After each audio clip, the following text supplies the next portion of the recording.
Ever been stuck calculating who owes what after a group dinner or a weekend trip, scrambling for cash or dealing with confusing bank transfers? Hi, I'm going to show you the best and fastest ways I personally use Venmo to split bills instantly and avoid those awkward moments.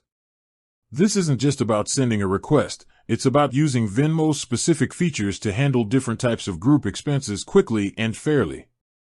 The hook: who owes what? The classic scenario: you covered the full $$180 check at the restaurant. Now you have 3 friends. You could request $$45 from everyone, but what if someone only had a salad and their share is less? Method 1. The standard split, simple and equal. When you're doing a basic, equal split, this is the quickest route. I go right to the Pay/Request button. I type in the total amount, say $180. In the For field, I type a clear note, like dinner at Italian place. Then, I tap the names of the 3 friends who owe me. Now, instead of hitting request, I look for the little split icon. It looks like 3 dots connected by lines. Tapping that automatically divides the $$180 by 4, me plus my 3 friends, and sets the request amount to $45 for each of them. I hit request, and the money is on its way back to me. Super clean. Method 2. The manual split, unequal amounts or tracking deposits. What about the trickier situations, like when the group house rental was $$1,200, but one person stayed for an extra night? This is where I skip the split button and just do manual, individual requests. Example 1. The unequal split. I send Jane a request for $200 because she had the bigger room. I send Mark a request for $100 because he left early. Crucially, I make sure the note in each request says something consistent like cabin rental, your share, so everyone knows what it's for, and I can track the total coming in. Example 2. The deposit tracker.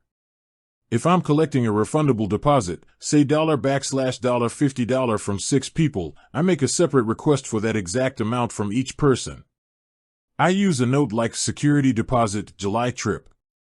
This helps me find those transactions later if I need to pay the deposits back to them quickly.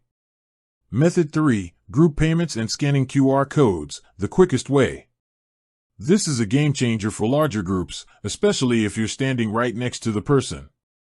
The fastest way to split is often using the group profile feature. If you have a standing group, like your running club or your regular gaming group, create a group profile within Venmo. When you pay for something, you tap the group profile. You enter the total, and Venmo lets you decide if you want to request an equal share from everyone in the group right then and there.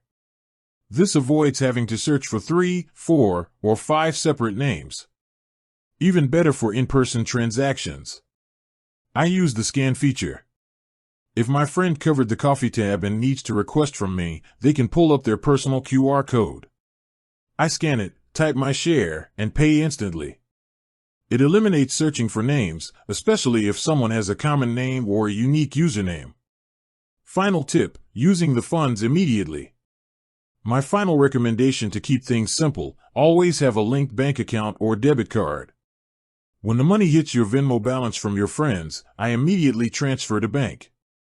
You don't want your funds sitting in a third-party app balance. You want them back in your control, earning interest in your bank account. The instant transfer usually has a small fee, but the standard transfer is free and generally takes just 1 to 3 business days. I've found that using the split feature for equal amounts and the group profile for recurring groups are the 2 most efficient ways to handle most shared costs. With that said, thanks for watching, and until next time.